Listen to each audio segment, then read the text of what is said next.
예, 안녕하십니까. 현대 심리학에 따른 생활 철학, 제 11강, 생애를 넘는 경험에서 지혜를 구하다의 151페이지, 집안과 부모가 정해주는 결혼의 의미. 좀 제목이 좀 싱겁죠, 이거는. 본문을 읽어나가면서 관련된 말씀을 또 드리겠습니다. 151페이지. 이야기에서는 이제 보통 흔한 이야기들, 소설이나 영화 그런 얘기들, 그런 걸 말하는 거죠. 이야기에서는 대개 청춘 남녀의 사랑을 순수한 것으로 보고 부모의 간섭을 세상의 이해 타산이 개입한 것으로 본다.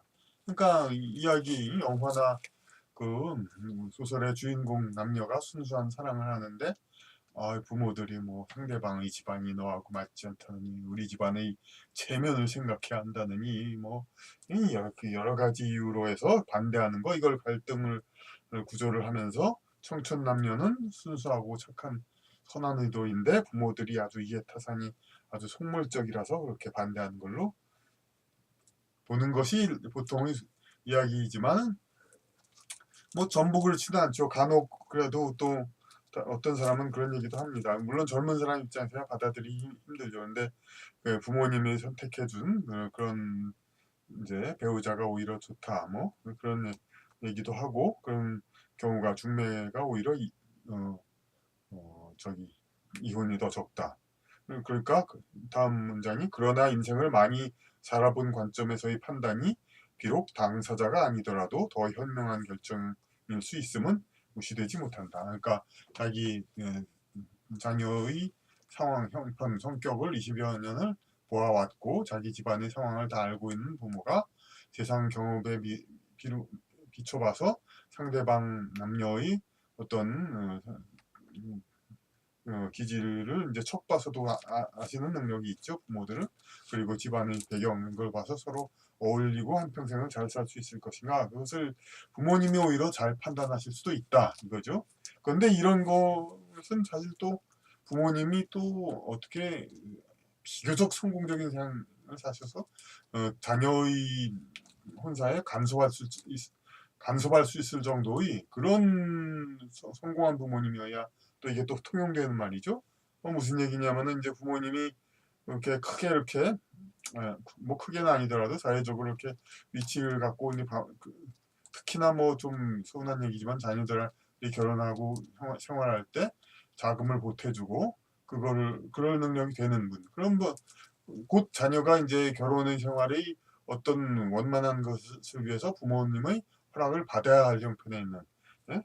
그런 부모가 해당이 되고, 가난하거나 뭐 항상 자식한테 크게 해주는 게 없다는 부모는, 그런 부모에게는 자식이 뭐 부모님의 말씀을 꼭 듣고 결혼한다든가 뭐 그런 상황이 아닌 경우가 많죠.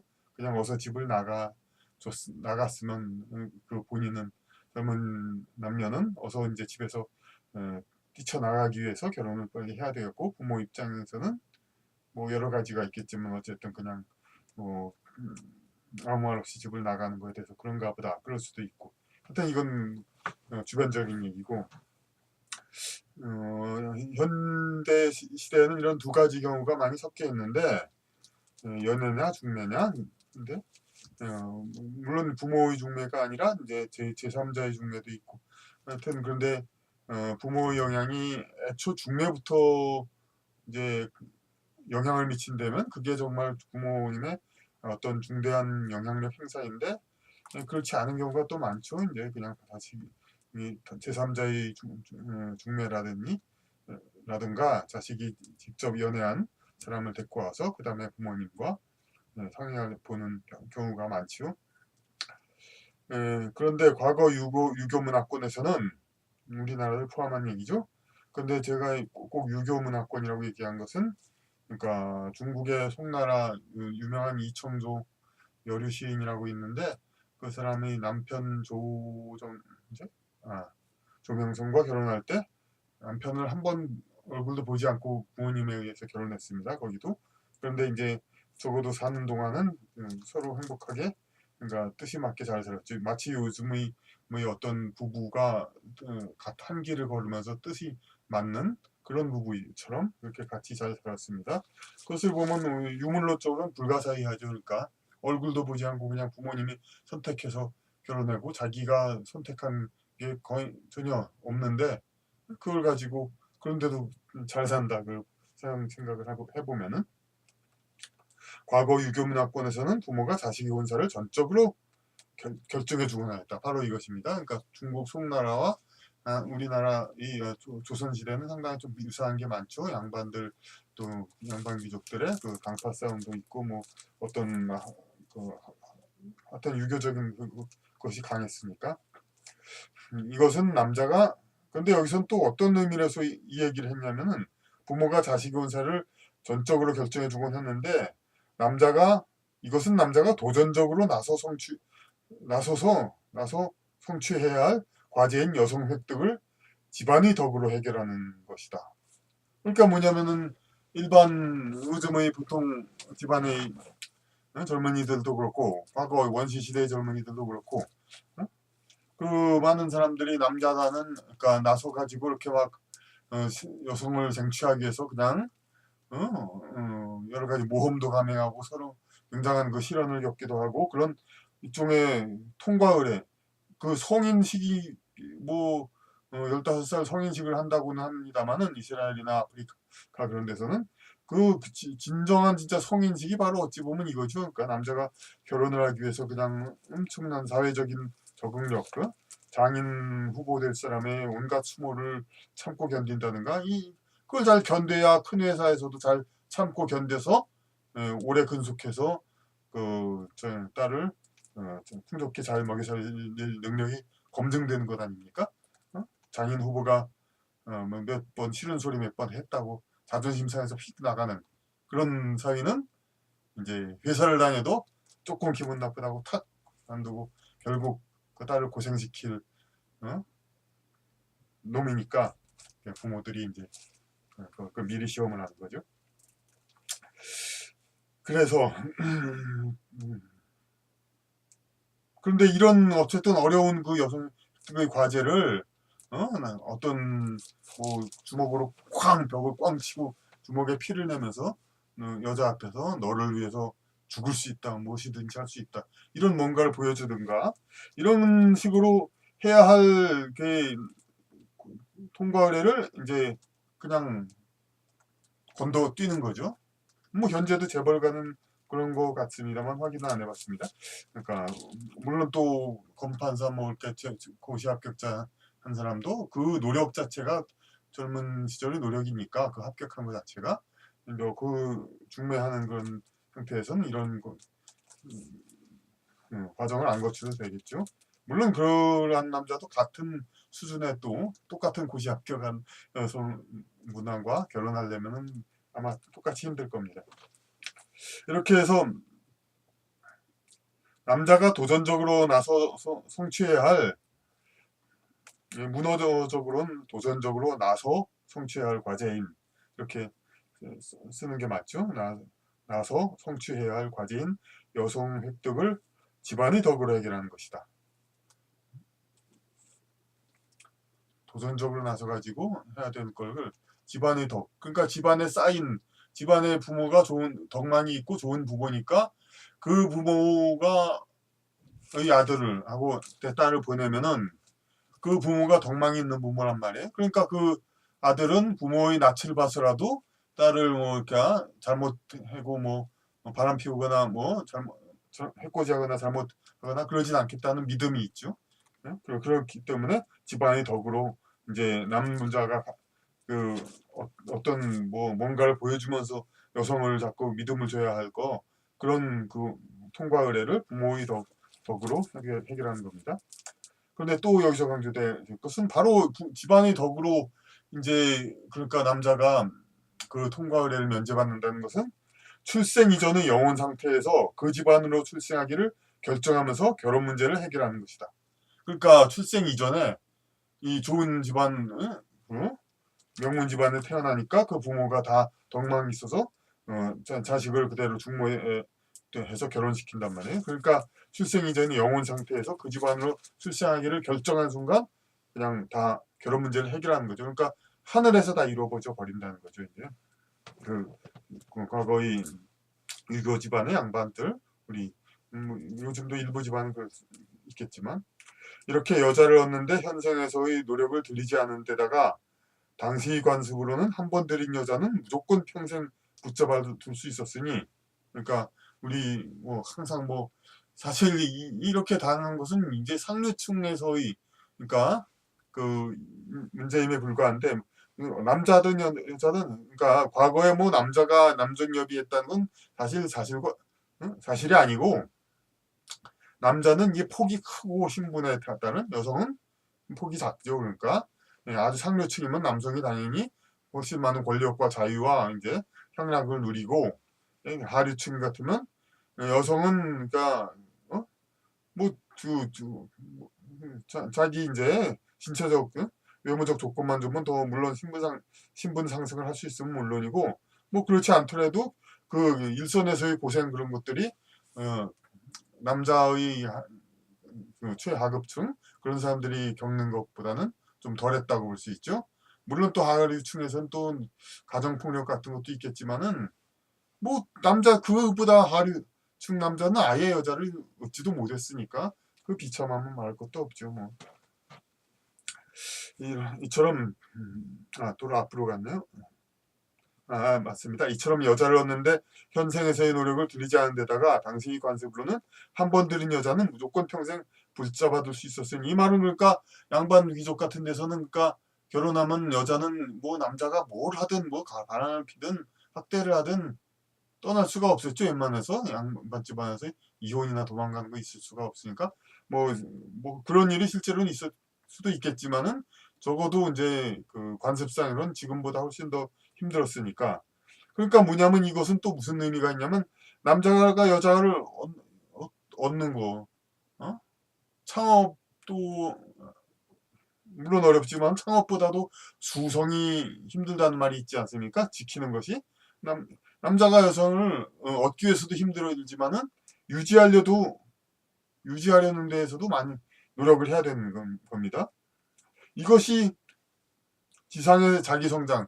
남자는 뭔가 노력을 해야 된다. 물론 여자는 다른 차원에서 있지만 남자는 항상 노동을 해서 먹을 것을 얻고 그것으로 여자를 부양하는 능력을 인정받고, 그리고 여자를 얻은 다음에도 계속 여자를 얻고 유지하기 위해서 그런 계속해서 능력도 유지해야 되고 여자에게도 어떤 최소한의 잘 해주는 그런 건 있어야죠. 남자가 여자를 얻고 유지하기 위해서 노력함으로써 지상에서 자기 성장의 동기로 삼아야 하는 섭리를 무시하는 것이었다. 그러니까 한마디로 여자를 위해서 두려워야 하는 모든 노력, 그것이 어떤 인생에서의 무슨 성장과 그걸 위해서 해야 드릴 노력, 이런 것이 거의 없었다는 거죠. 저절로 생겨지고 저절로 얻어지고 얻은 다음에는 또 저절로 뭐 큰 노력 없이 그랬으니.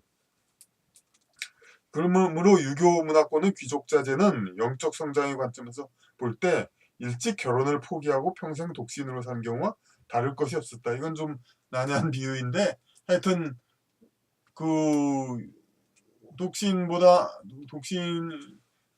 아닌 남자를 얻기 위해서 노력을 한 사람은 그 커리큘럼, 그 과정, 인생 커리큘럼에서 상당한 노력을 한 거란 말이에요. 그리고 그것으로 자기의 영적 성장의 바탕을 이뤘는데 유교문화권의 귀족 자제는 그걸 없애니까 마치 그냥 난 여자 일찌감치 포기하고 독신 살겠다 그런 사람, 여성에 대한 노력을 별로 안 했으니까 그와 다른 바가 없다 이거죠.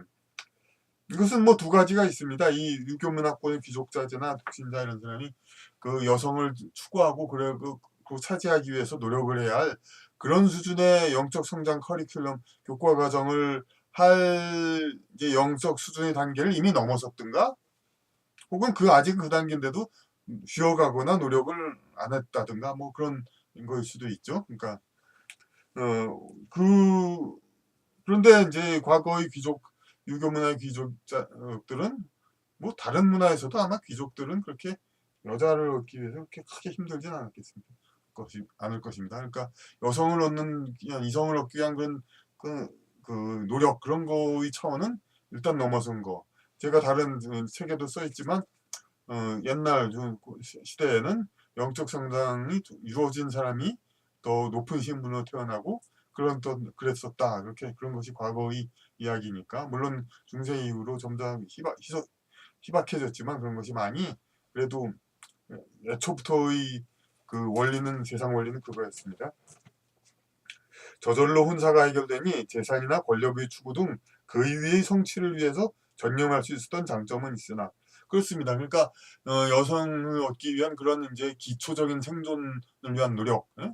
물론 또 양반 귀족은 또 어떤 그 돈을 벌기 위한 그 농사를 짓거나 품팔이를 하거나 그런 장사 행상을 하거나 그런 또 최소한의 그 생존을 위한 노력 그것도 할 필요가 없었으니 뭐 마찬가지죠. 이제 여성을 얻기 위한 것도 그렇고 기초적인 그런 단계를 다 건너뛴 거죠. 그러니까 그야말로 영적 성장이 더 수준이 더 높은 사람이라서 뭐 그렇다 칩시다. 그래서 저절로 혼사가 해결되니 재산이나 권력의 추구 등 그 이외의 성취를 위해서 전념할 수 있었던 장점은 있으나 재산, 권력 추구 뭐 이 자체 나쁜 거라고는 볼 수 없겠죠. 근데 이것이 그러니까 목적이 뭔가가 문제죠, 이제.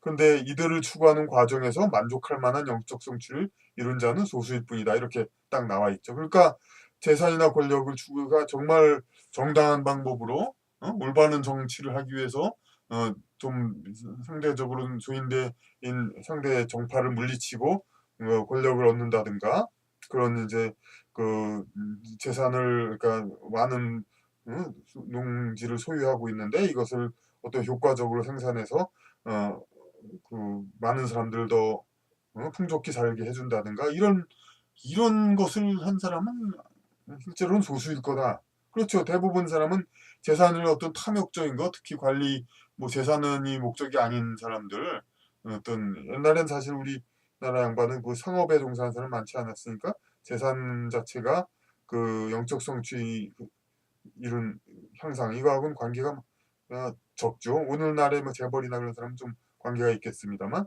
그러니까 과거의 양반 귀족은 그러니까 재산이나 권력을 추구하면서 재산은 이제 부정한 그런 뇌물 그런 거 받으면서 얻었고 권력도 그냥 어떤 권모술수 악한 경우가 많은 그렇으니까 이것은 영적 성취하고는 하고는 관계가 적고 그냥 업을 더 쌓는 거죠.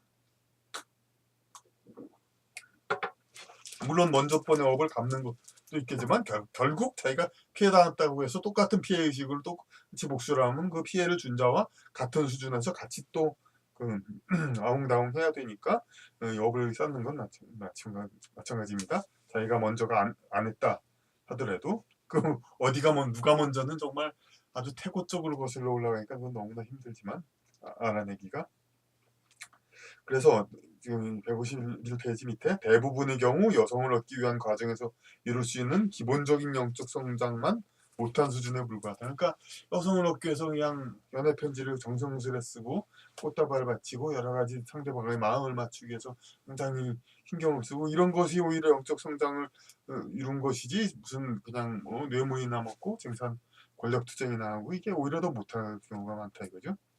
사사로운 동기에 의한 재물 축적이나 벼슬 얻기를 행위를 자기 사랑을 실현하기 위한 노력보다 높이 평가할 사람은 없다. 바로 그 말을 여기 다시 문장으로 써 있죠. 사사로운 동기에 의한 재물 축적. 이건 그냥 그러니까 자기를 위한 자기 가족만을 위한 재물 이제 확대죠. 그러니까 그런 거나 벼슬 얻기를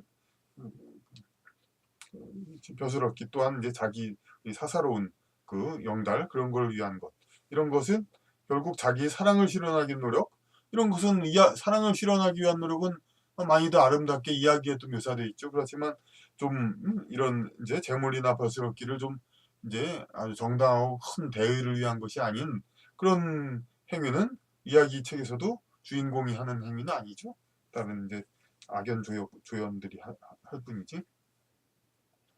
그런데 또 그다음에 물론 귀족 남자의 축첩 과정에서 첩을 계속 들이는 과정에서 아내 이상의 아름다운 첩을 얻고자 하는 노력도 있겠으나 당당한 자기 향상을 위한 동기부여라고는 볼 수 없다. 이 얘기는 이제 이 책의 다른 쪽에서 이슬람권에 대해서 어떤 국민의 어떤 영적 성장이 아직 충분하지 못한 나라는 차라리 이슬람이 나을 수도 있다. 이런 얘기를 하면서 설명했는데 가령 이제 남자들이 그 자기 마음에 드는 배우자 여성 얻는 것보다 아까도 계속 얘기했지만 그게 아주 큰 성취죠. 근데 젊을 때 그걸 성취한 다음에 40, 50대 돼서 더 이상 그보다 큰 동기 그런 게 별로 없단 말이에요. 그러다 보니까 물론 동기를 만들고 정치를 나간다든가 뭐 여러 가지 승진 뭐 여러 가지 있지만 그것이 되게 오히려 또 그러니까 과한 욕심이 돼가지고 또 파국이 된 사람도 있고 그런데 오히려 이렇게 이미 기혼은 남성이 40, 50대 돼가지고 그래가지고 그냥 그 새로운 아내보다 더 나은 처를 얻기 위해서 젊을 때 얻을 때는 자기가 그저 그런 남자였지만 더 성공했으면 40, 50대에 더 나은 첩을 얻을 수가 있죠. 이게 회교권에서 그게 가능하다 이겁니다. 이제 물론 우리 회교권이 아닌 나라에서도 40, 50대 가지고 능력 있으면 좀 젊고 아름다운 아내를 얻기도 하지만 또 그런 사람이 그 나이처럼 남아있기도 힘들죠. 되게 그 젊을 때 항상 그 욕구가 셀 때 그걸 참는다는 건 일부러 참는다는 건 수도자가 아니면 있을 수 없고 대개는 능력이 없어서 20, 30대를 넘어간 사람들인데 그런 사람이 40, 50대에 갑자기 뭐 능력이 퍽 생겨가지고 뭐 젊고 아름다운 아내를 얻는다 그런 경우도 없진 않겠지만 드물죠. 이제. 그래서 그 이슬람의 상태가 오히려 그런 자기 어떤 그 기초적인 영적 성장은 더 이룰 수 있다. 결혼을 하고서도 그 사람의 생각에서는 결혼해서 좋은 여성과 같이 사는 거 이상의 뭐 사회적인 대의 성공이라든지 뭐 돈도 먹고 살 만큼 벌었는데 뭐 딴 거 더 벌어서 뭐 의미가 없을 수가 있고 계속해서 뭐 골프 사우나만 다니기도 힘들고 그러면 결국은 가장 좋은 이제 제 성취 욕구는 좋은 여성을 얻는 건데 이미 여성을 결혼한 사람은 그걸 하기 힘든 지금 문화권에서는 그게 참 헷갈리고 혼동되고 방황을 하게 하죠. 이제 실제로 그런 일이 생겼을 때. 그런데 이슬람 문화권이나 과거 귀족 남자에서는 이것이 약간의 동기부여가 될 수도 있지만 역시 또 토를 달았죠. 당당한 자기 향상을 위한 동기부여라고는 볼 수 없다. 이렇듯 유교 문화권에서는 사회적 책임 있는 상류층에 강렬한 향상 동기가 부족했으니 그런 비판을 한 겁니다. 유교 문화권에서 이렇게 그 사회적 상류층이 결혼이 보장이 된 거 이런 거를 좀 많이 비판을 한 거죠. 이제 외국의 그러니까 중세 제가 다른 책 꿈꾸는 여인의 영혼 여정에도 그런 얘기가 나왔는데 그러니까 우리 전통에서는 이제 그렇게 상류층은 항상 결혼이 보장이 되고 그런 생활을 했으니 어떤 여성과 관련된 이렇게 좀 다채롭고 당당한 그런 이야기들이 없죠. 첩과의 그 부정한 그런 사랑 말고는 그렇지만은 그 서양 중세 다 레오나르도 다빈치 같은 사람들 다 독신이고 여러 가지로 뭐 반드시 혼인하지 않아도 그 귀족색들이 다 여러 가지 어, 어, 다양한 연구 활동을 하고 자기 나름의 다채로운 생활을 할 수 있었으니까 그런 이제 사람들이 많이 서양에 태어날 수 있었다 이거죠. 유교 문화권에선 항상 배우자가 상류층은 반드시 결정되고 그 상황에서 틀에 박힌 데에서 이렇게 하다 보니까 이제 어느 정도 우수한 사람이 태어나다가도 더 이상 이제 똑같은 패턴에 같은 인생을 또 살기는 좀 곤란하다. 이제 많이 자랐으니까. 그러한 영혼이 이제는 동양권에 더 태어나지 않고 우수한 영혼이 이제 창조적인 영혼이 유럽으로 많이 건너가게 되는 거죠. 이제 중세 이후에 1600, 700년, 1700년 사이. 그래서 서양 문화권이 훨씬 발전이 됐다. 이것을 은근히 얘기를 한 겁니다. 그래서 이렇듯 유교 문화권에서는 사회적 책임이 있는 상류층의 강렬한 향상 동기가 부족했으니 근세의 유교 문화권 국가들의 세력이 위축된 것은 당연한 결과였다. 뭐 점잖은 이렇게 위축된 거라고 했지만 한국이나 중국 다 뭐 망했죠 사실상. 그러니까 하지만 지난 유교 문화권 사회의 여러 불합리한 관행을 두고 유교 그 자체를 폄하하는 것은 옳지 않다. 예, 그 말씀입니다. 유교 자체는 그 성리학, 우리 퇴계 이황 선생의 성리학이라든지 이런 것은 얼마나 그 심오하고 좋은 그 철학입니다. 이것은 그냥 배워서 정말 좋은 것이고 모르면 참 후회한 겁니다. 그런데 문제는 이제 그걸 기반으로 이제 어떤 양반 귀족 사회들이 좀 이제 그 도덕률을 자꾸 이렇게 왜곡시키고 특히 남성의 여성을 지배하는 이런 거 이제 애초에 유교는 아마도 그러니까 그 고대 시대에는 배우자끼리 이렇게 결정을 하고 이렇게 어, 음, 특히 이제 여성이 그 남자를 낳고 이제 그 여러 사람의 아이를 낳으면은 또 남자들이 서로 한 여자를 놓고 싸우고 그런 일이 많게 되니까 그렇게 또 배우자들끼리 이제 고정을 하나 시켜가지고 이렇게 지내라고 그런 것이 옛날에 이제 그때 그 시절엔 그렇지 않은 경우가 많았으니까 권장했다고 볼 수도 있죠. 옛날 유교에서는. 그런데 이것을 그러니까 남자를 이 권력 있는 남자는 여자를 소유하고 싶어 하니까 자기 여자 소유하고 여자는 평생 이렇게 자기 집안을 이렇게 묶어두고 첩도 소유하면서 그리고 남자가 죽더라도 여자는 뭐 그 집안에서 묶어두고 그러니까 자손을 완전히 그 집안의 어떤 그 묶어두기 위해서 이것은 어떤 그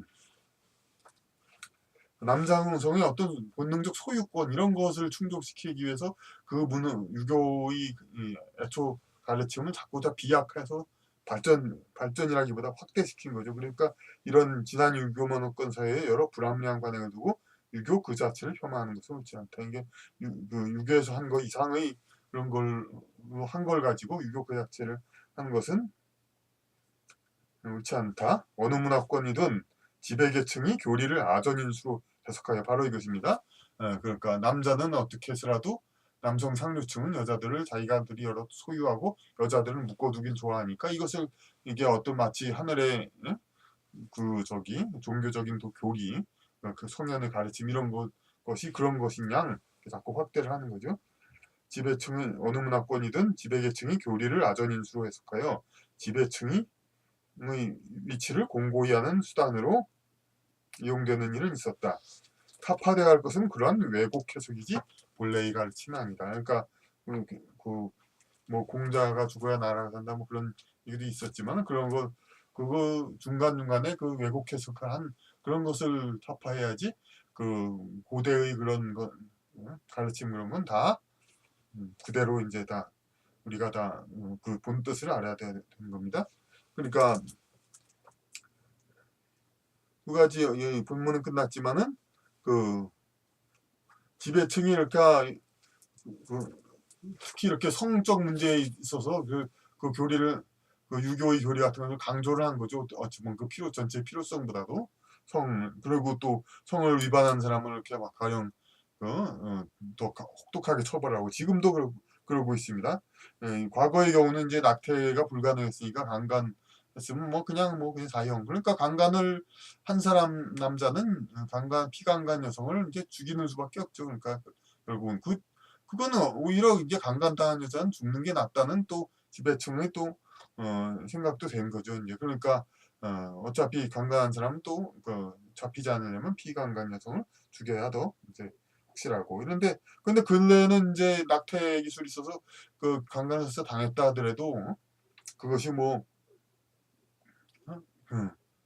뭐 인생을 완전히 그냥 망치는 그건 정도가 아닌데도 과거와 같은 혹독한 처벌을 지금도 똑같이 예, 하고 있죠. 그리고 그 외에 뭐 이른바 성추행, 성희롱이나 이런 거에 대해서도 아주 강한 처벌을 하고 있습니다. 근데 이것은 이제 형벌의 시장 논리, 지배층이 그러니까 그 민중을 지배하기 위한 시장 논리에 따른 것이죠. 뭐냐면 어, 우리 시장 논리 잘 아시죠? 그러니까 꼭 필요하고 중요한 것이 아니더라도 사람들이 많이 찾고 귀히 여기면은 비싸지고 꼭 귀중한 것이라도 사람들이 흔하거나 많이 찾지 않거나 그러면은 값이 싼 거. 물과 다이아몬드를 예로 들죠. 그러니까 다이아몬드는 필요 없지만 사실상 삶에 그러니까 그 엄청나게 비싸고, 그것은 이제 물론 또 찾는 사람이 많다기보다는 이제 그 물건 자체가 드물고 귀해서 그렇고, 물도 마찬가지로 찾는 사람은 물론